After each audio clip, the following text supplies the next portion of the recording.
Bonsoir tout le monde et bienvenue sur la chaîne Ce n'est pas que du football. Aujourd'hui on commence fort avec un voyage dans le temps pour découvrir l'incroyable histoire de ce sport. Ce sport universel qui fait vibrer des milliards de personnes ne s'est pas imposé du jour au lendemain. Son parcours est jalonné d'influences surprenantes, de cultures diverses et d'événements marquants. Alors prêt à découvrir comment le football est devenu le roi des stades? C'est parti. Le premier arrêt de notre voyage nous emmène en Chine antique, où le Kuzhou voit le jour dès le 3e siècle avant Jésus-Christ. Imaginez un ballon en cuir rempli de plumes qu'il faut envoyer dans des filets de bambou, tout ça sans utiliser les mains. Ce jeu, initialement conçu pour entraîner les soldats, est considéré comme l'un des plus vieux ancêtres du football. Petite anecdote, à l'époque, manquer le filet pouvait valoir une punition sévère. Pendant ce temps, en Europe, les Grecs et les Romains jouaient à l'episkiros et au harpastum. Ces jeux mêlaient stratégie et rudesse physique. Chez les Romains, par exemple, il fallait capturer une balle et la ramener dans son camp tout en résistant aux assauts de l'équipe adverse. Avançons jusqu'au Moyen-Âge. En Angleterre, le mob fait rage. Imaginez des villages entiers qui s'affrontaient pour pousser une vessie de porc gonflée sur plusieurs kilomètres, sans vraies règles, juste du chaos pur. Des maisons saccagées, des bagarres épiques. Ce jeu était si brutal qu'il fut interdit à plusieurs reprises par des rois craignant l'ordre public. Pendant ce temps, en Europe, avec la Renaissance, tout commence à changer. À Florence, un jeu appelé Calcio Fiorentino apparaît. Ici, les règles sont plus claires, le terrain de jeu est délimité et le jeu devient un spectacle organisé pour les élites. Mais ne vous y trompez pas, les coups physiques restaient nombreux et les matchs n'étaient pas sans risque. Une légende raconte même qu'en Europe médiévale, certains villages utilisaient des têtes humaines comme ballons.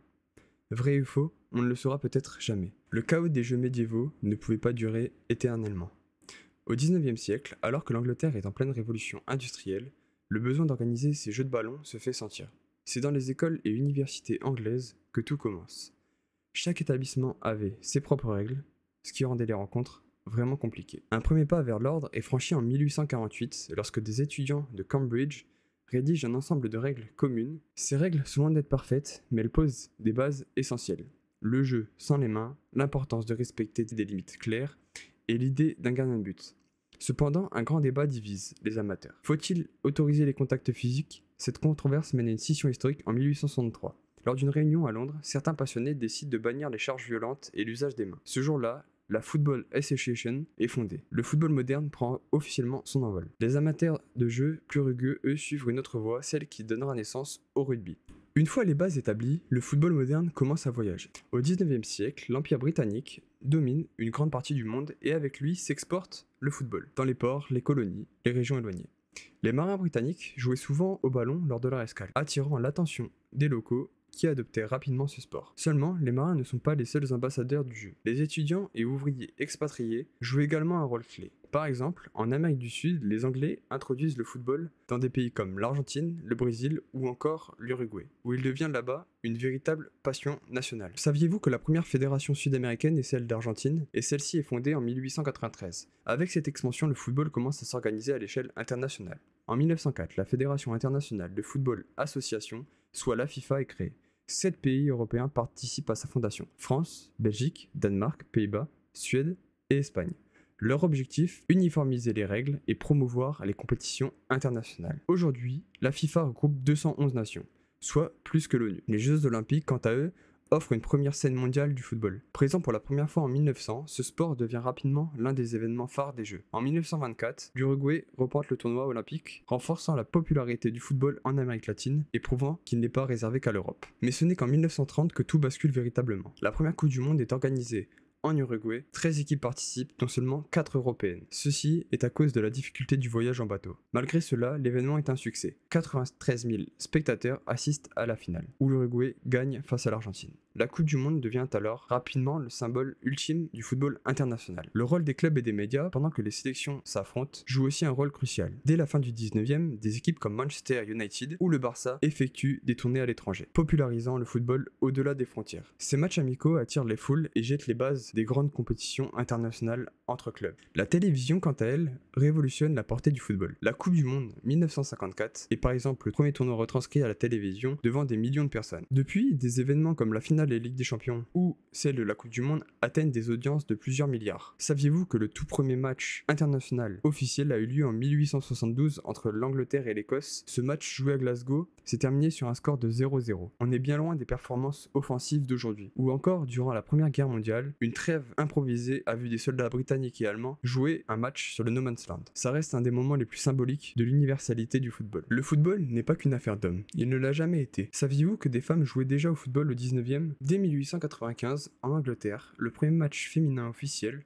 oppose une équipe du Nord à une équipe du Sud. À l'époque, ces joueuses faisaient face à des critiques sévères. Le véritable tournant arrive pendant la Première Guerre mondiale, alors que beaucoup d'hommes sont mobilisés au front, les femmes prennent place dans les usines et sur les terrains. Les équipes féminines, comme les légendaires Dicker Ladies en Angleterre, attirent des foules impressionnantes. En 1920, un match de cette équipe rassemble plus de 50 000 spectateurs, un record incroyable pour l'époque. En 1921, la fédération anglaise interdit le football féminin sur les terrains affiliés sous prétexte qu'il n'était pas approprié pour les femmes. Malgré cette interdiction, le football féminin survit à travers des ligues alternatives, notamment en France, où les premières compétitions voient le jour. C'est seulement dans les années 1970 que le football féminin commence à être reconnu à l'échelle mondiale. La FIFA organise la première Coupe du Monde féminine en 1991. Celle-ci se déroule en Chine et les États-Unis remportent la première édition, marquant alors le début de leur domination dans le football féminin. Aujourd'hui, la Coupe du Monde féminine attire des millions de spectateurs et met en lumière des joueuses extraordinaires comme Megan Rapinoe ou Ada Hegerberg. Le football féminin continue de grandir avec des clubs professionnels, des sponsors de plus en plus investis et des compétitions comme la Ligue des champions féminine. Par exemple, lors de la Coupe du Monde 2019 en France, plus d'1 milliard de spectateurs ont suivi les matchs à la télévision, une preuve indéniable de sa popularité croissante. Aujourd'hui, le football est bien plus qu'un simple jeu. C'est un spectacle universel, une industrie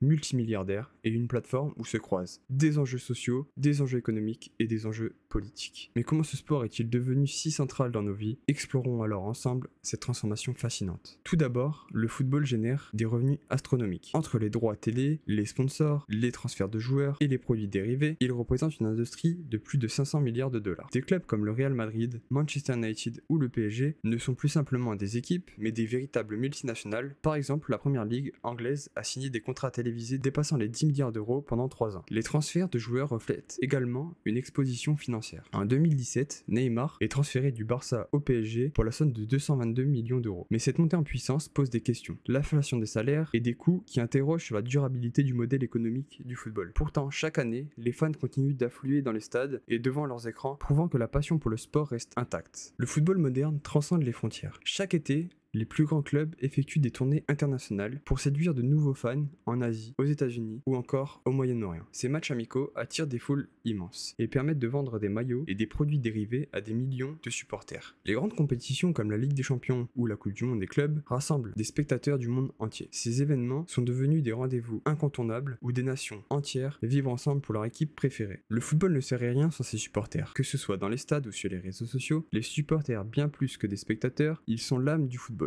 Leur créativité s'exprime alors à travers des chants, des tifos spectaculaires et des traditions uniques. Des chants comme You'll Never Walk Alone de Liverpool ou les tifos incroyables de Borussia Dortmund transcendent le jeu et créent une atmosphère unique. Même à l'ère numérique, cette ferveur ne se faiblit pas. Les hashtags, les communautés en ligne permettent aux fans de vivre leur passion ensemble, peu importe la distance. Le football à l'ère numérique est une révolution en soi. Aujourd'hui, les joueurs ne sont pas seulement des sportifs, mais aussi des influenceurs. Par exemple, Cristiano Ronaldo compte plus de 700 millions d'abonnés sur les réseaux sociaux, faisant de lui une icône mondiale. C'est grâce à TikTok, Instagram ou encore YouTube que les fans peuvent suivre le quotidien de leurs idoles et interagir directement avec elles. Les clubs utilisent ces plateformes aussi pour renforcer leurs liens avec leurs supporters. Les applications mobiles officielles, les chaînes YouTube et les campagnes sur les réseaux sociaux permettent de rester connectés à leurs fans. Le football dépasse largement le cadre du sport, il est souvent utilisé comme un outil diplomatique. Par exemple, lors de la Coupe du Monde 2018, Poutine a cherché à améliorer l'image de la Russie à l'international. De leur côté, des joueurs comme Marcus Rashford ont utilisé leur notoriété pour lutter contre la pauvreté, ou encore Vinicius avec le racisme. Le football féminin lui aussi est un vecteur de progrès. En mettant en avant la diversité et l'inclusion, il démontre que ce sport est ouvert à tous. Coupe du Monde féminine avec des audiences massives prouve que le football féminin peut rivaliser avec le football masculin en termes de spectacle et de popularité. Les avancées technologiques aussi ont transformé le jeu. L'introduction de la VAR en 2018 a été un tournant majeur. Si elle fait parfois débat, cette technologie apporte une précision cruciale dans les décisions arbitrales. Les statistiques et l'analyse de la performance sont devenues également indispensables. Grâce aux capteurs GPS et aux outils numériques, les clubs peuvent mesurer la vitesse, la distance parcourue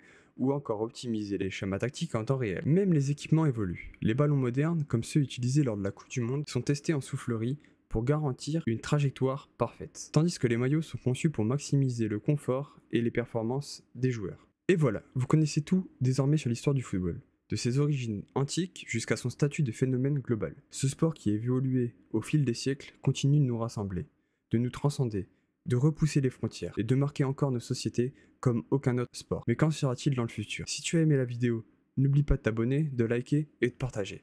Et surtout, n'oublie pas, ce n'est pas que du football.